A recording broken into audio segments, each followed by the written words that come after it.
तुलसीदास जी महाराज के आसपास के समय के थे। तो एक भगत जी का नाम था हरिपाल। हरिपाल भगत जी क्या करते थे, ब्राह्मण वंश में तो जिनका अवतार हुआ था, अपने दरवाजे पे प्रतिदिन भंडारा करते थे। 10 बीघा इनके हिस्सा में जमीन आई थी। भंडारा करते करते 10 बीघा जमीन भी चली गई। पत्नी अच्छे घर की थी, वो कहने लगी, पतिदेव भंडारा बंद ना करियो, मेरे पिताजी के घर से बहुत ज्वेलरी आई है, व्हाइट गोल्ड माने सफेद वाला सोना, जो 3 लाख रुपए तौले से प्रारंभ होता है। एक सोना बहुत महंगा होता है, वो तो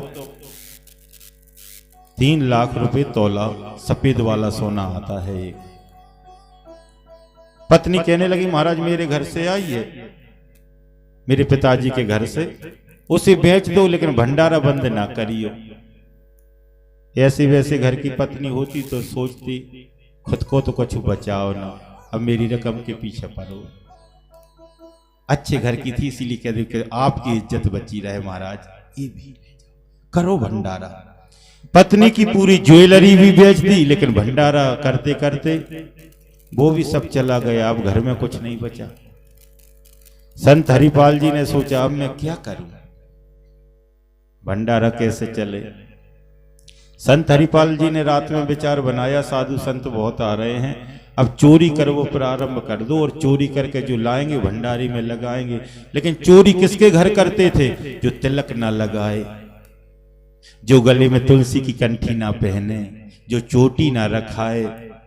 एक दिन पहले उससे 1 घंटा चर्चा करके देखते थे, 1 घंटा की चर्चा में एक बार जो भगवान का नाम ना ले, उसके घर चोरी करते थे। एक दिन एक सेठ जी के घर चोरी करने के लिए पहुंचे। सेठ जी की बेटी जाग गई, पिताजी घर में चोर।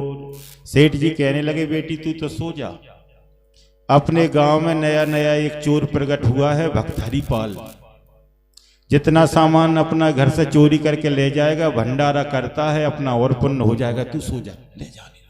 संत हरिपाल ने बाप और बेटी की चर्चा सुनी।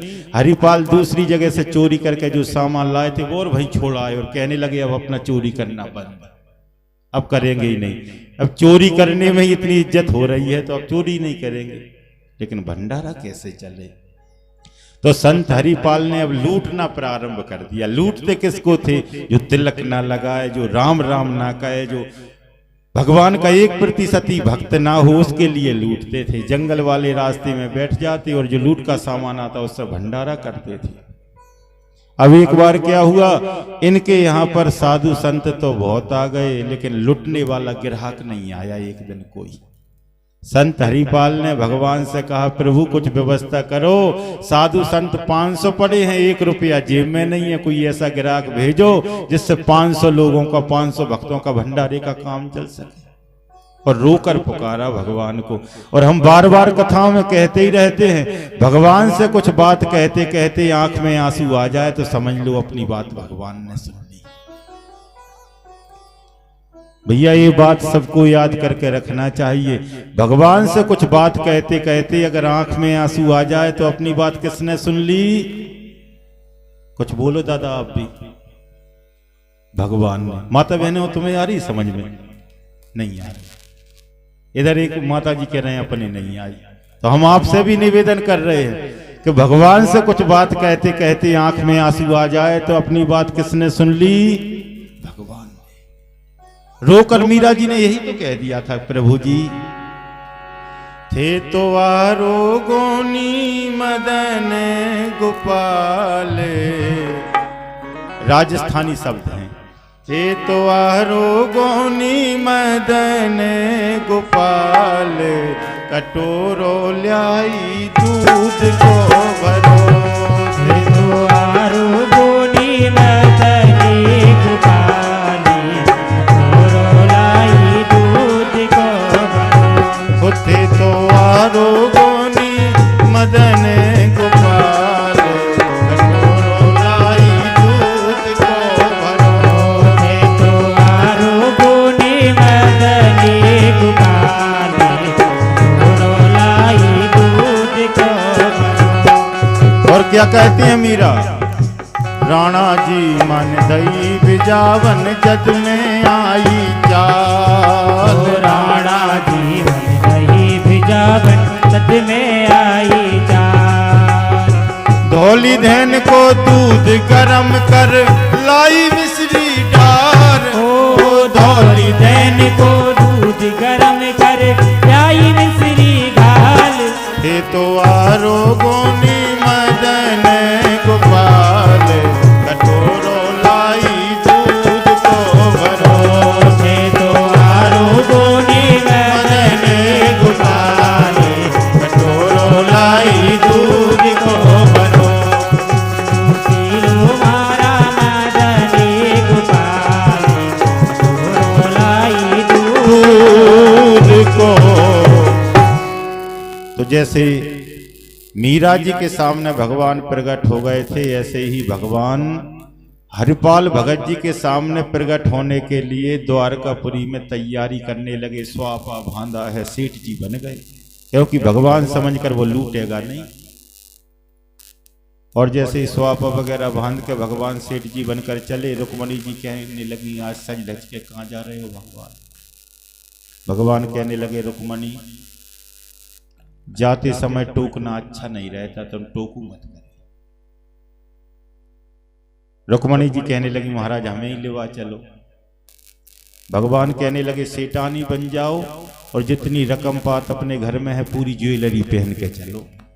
इसी कलयुग की घटना है, कोई किस्सा नहीं है।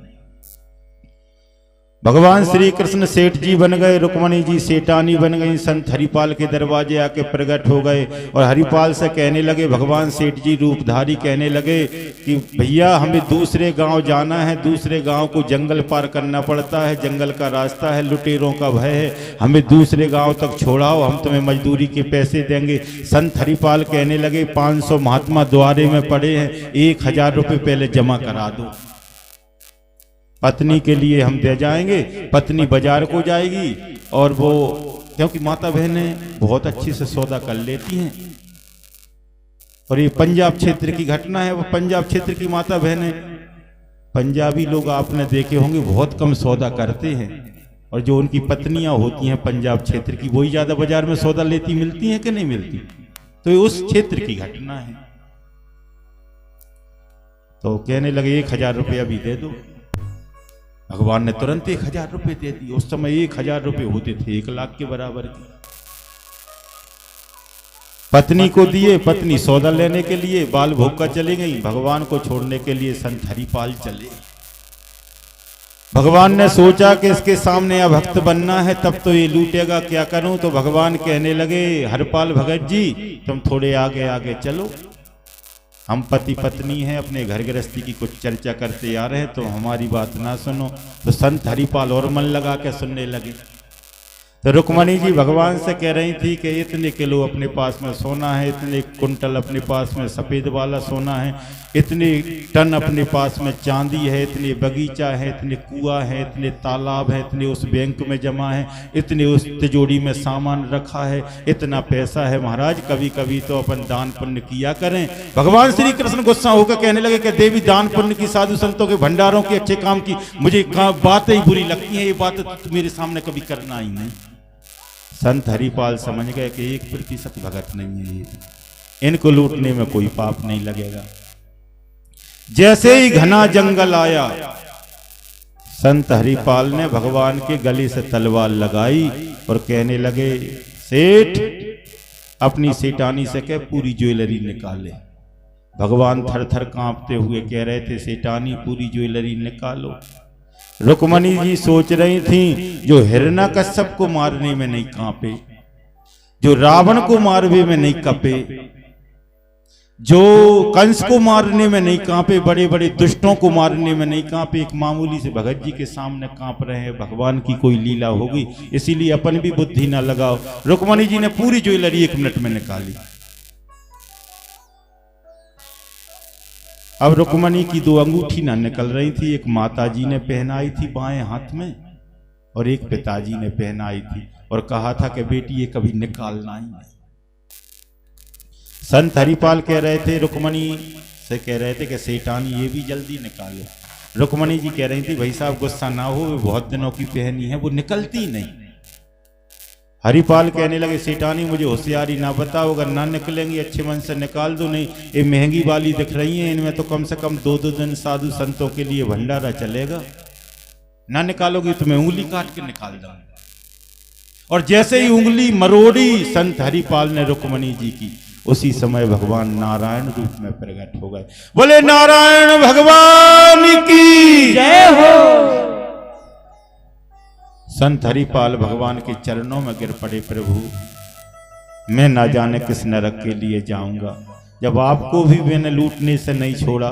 भगवान कहने लगे ऐसी कोई बात नहीं हरिपाल, हम तो तुम्हारे यहाँ लुटने के लिए ही आए थे। उधर देखा तो लक्ष्मी रुक्मणी जी जो सेठानी थी लक्ष्मी बन गई, इधर नारायण। संत हरिपाल ने अब रकम पात की तरफ नहीं देखा, भगवान के एक हाथ से रुक्मणी जी का हाथ पकड़ा, एक हाथ से भगवान का हाथ पकड़ा। किसी की हिम्मत है कि भगवान का हाथ पकड़ ले, लेकिन ये भक्त की हिम्मत है, बांध लेते भक्त मुझको प्रेम की जंजीर में। कहने लगे प्रभु जी मेरे घर चलो। भगवान कहने लगे ज्वेलरी ले जाओ, हम तो यहां से जा रहे हैं, ज्वेलरी ले जाओ, इससे 7 पीढ़ी तक भंडारा चलाते रहो, कभी कमी आने वाली नहीं। संत हरिपाल हाथ जोड़कर कहने लगे प्रभु भंडारा है, व्रत है, नियम है, कथा है, कीर्तन है, ये तब तक ही किए जाते हैं कि भगवान मिल जाए, और जब आप मिल गए तो ज्वेलरी पड़ी रहे, मुझे अब कुछ नहीं लेना देना, मुझे अब मूर्ख मत बनाओ। इतने तो हम पढ़े लिखे हैं, आप मिल गए तो हम लक्ष्मी में अब वास नहीं करेंगे। घल्ले भाग गए। पत्नी और इतनी बड़ी भगवान की भक्त थी, रास्ते में चलते चलते कहते जा रहे थे संत हरिपाल के प्रभु पूरा भंडारा करने का पूरा काम तो सबसे ज्यादा मेरी पत्नी करती थी, पहले तो उनको दर्शन दो।